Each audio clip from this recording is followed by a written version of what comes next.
नमस्ते, सदा वत्सले मातृभूमि, जय हिंद। दोस्तों, आज की टॉप डिफेंस हेडलाइंस है।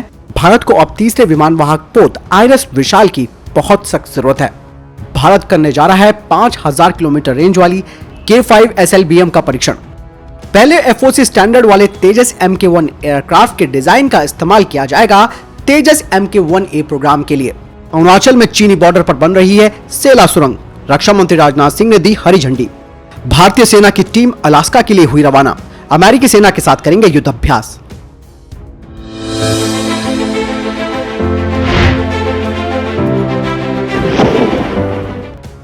भारतीय वायुसेना की ताकत में एक बार फिर से इजाफा होने जा रहा है। दरअसल आज फ्रांस से 3 और राफेल भारत आने वाले हैं।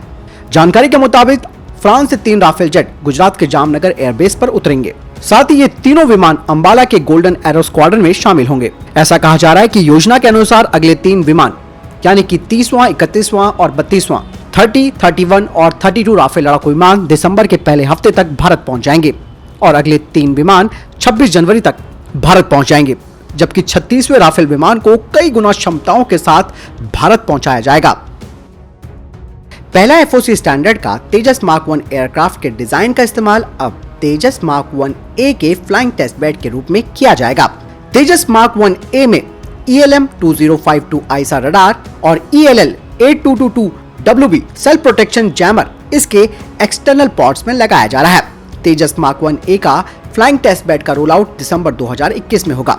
इसकी इनिशियल फ्लाइट मार्च 2022 में होगी और इस टेस्ट बेड का इस्तेमाल 18 महीनों तक किया जाएगा तेजस मार्क 1A के डेमोन्स्ट्रेशन के लिए, जिसमें कि इस बात का आकलन किया जाएगा कि इसमें और क्या-क्या अपग्रेडेशन और चेंजेस करने हैं और इसका प्रोडक्शन यानी कि उत्पादन भी 2023 के मध्य से शुरू हो जाएगा।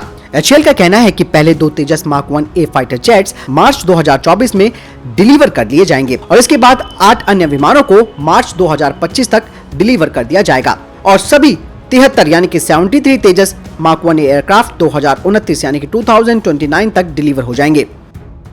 DRDO पहली K5 long range submarine launch ballistic missile का परीक्षण करने जा रहा है, जिसकी ऑपरेशनल रेंज 5000 यानी कि 5000 किलोमीटर होने वाली है और यह अपने साथ 2000 किलोग्राम यानी कि 2000 किलोग्राम न्यूक्लियर वॉरहेड ले जाने में सक्षम है और इससे भारत की एशिया और उससे आगे तक न्यूक्लियर डिटेरेंस बढ़ जाएगी। DRDO की योजना है कि सबमर्सिबल पैंटून लॉन्चर्स का इस्तेमाल करके बंगाल की खाड़ी से K5 SLBM का परीक्षण किया जाएगा कम रेंज के साथ। अधिकारियों ने कहा है कि जब से भारत का LAC पर चाइना के साथ तनाव बढ़ा है, तब से भारत ने अपने मिसाइल प्रोग्राम को और तेज कर दिया है।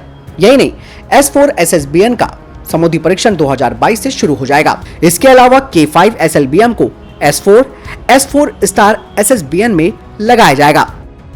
दोस्तों, भारत को तीसरे एयरक्राफ्ट कैरियर की सख्त जरूरत महसूस की जा रही है, क्योंकि भारतीय नौसेना का एयरक्राफ्ट कैरियर INS विक्रमादित्य अपने मेंटेनेंस यानी कि रखरखाव के दौर से गुजर रहा है और काफी महीनों से इस पर काम चल रहा है।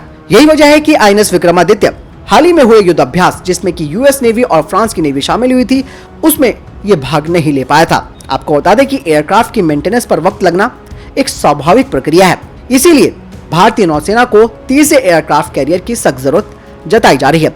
डिफेंस एक्सपर्ट्स का कहना है कि भारत को तीसरे एयरक्राफ्ट कैरियर INS विशाल के लिए जल्द से जल्द आगे बढ़ना होगा और संबंधित एजेंसियों को इसके लिए एक्शन लेना होगा, नहीं तो भारतीय नौसेना आने वाले समय में एयरक्राफ्ट कैरियर की ऑपरेशनल क्षमताओं का लाभ नहीं उठा पाएगी और उसको नुकसान हो सकता है।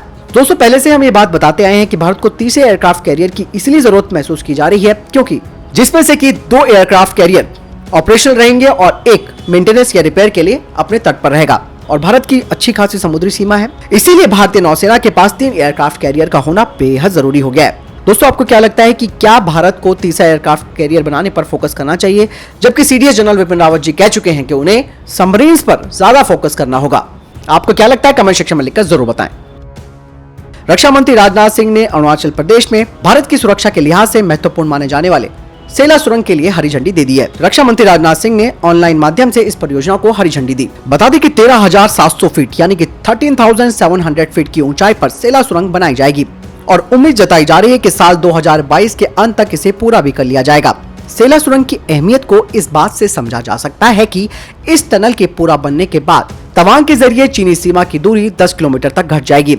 इसके अलावा असम के तेजपुर और अरुणाचल के तवांग में सेना के जो 4 कोर मुख्यालय स्थित हैं, उनके बीच की दूरी भी करीबन 1 घंटे से कम हो जाएगी। यही नहीं, इस सुरंग की वजह से बोमडिला और तवांग के बीच की 171 किलोमीटर की दूरी काफी सुलभ बन जाएगी और हर मौसम में कम समय में वहां पहुंचा जा सकता है। सेना को इस सुरंग का सबसे ज्यादा फायदा इसलिए मिलेगा क्योंकि इसके जरिए अब तवांग में सेना की आवाजाही काफी आसान हो जाएगी और इसीलिए इस टनल पर काम जल्द से जल्द पूरा किया जाना बेहद जरूरी भी हो गया है। भारतीय सेना की एक टीम सैन्य अभ्यास पूर्व युद्ध अभ्यास 2021 के 17वें संस्करण के लिए अलास्का के लिए रवाना हो गई है। भारतीय सेना यूएस आर्मी के संग युद्ध अभ्यास करेगी और ये युद्ध अभ्यास 15 से 29 अक्टूबर तक चलेगा। इसमें करीबन 350 कर्मियों ने हिस्सा लिया है। इस अभ्यास का पिछला संस्करण फरवरी 2021 में राजस्थान के बीकानेर में महाजन फील्ड फायरिंग रेंज में हुआ था। यह अभ्यास दोनों देशों के बीच सैन्य सहयोग को बढ़ाने में एक महत्वपूर्ण कदम है। संयुक्त अभ्यास ठंडी जलवायु परिस्थिति में संयुक्त हथियार युद्ध अभ्यास पर ध्यान केंद्रित करेगा और इसका मुख्य उद्देश्य सामरिक स्तर के अभ्यासों को साझा करना और एक दूसरे से तकनीकों के बारे में जानकारी हासिल करना है।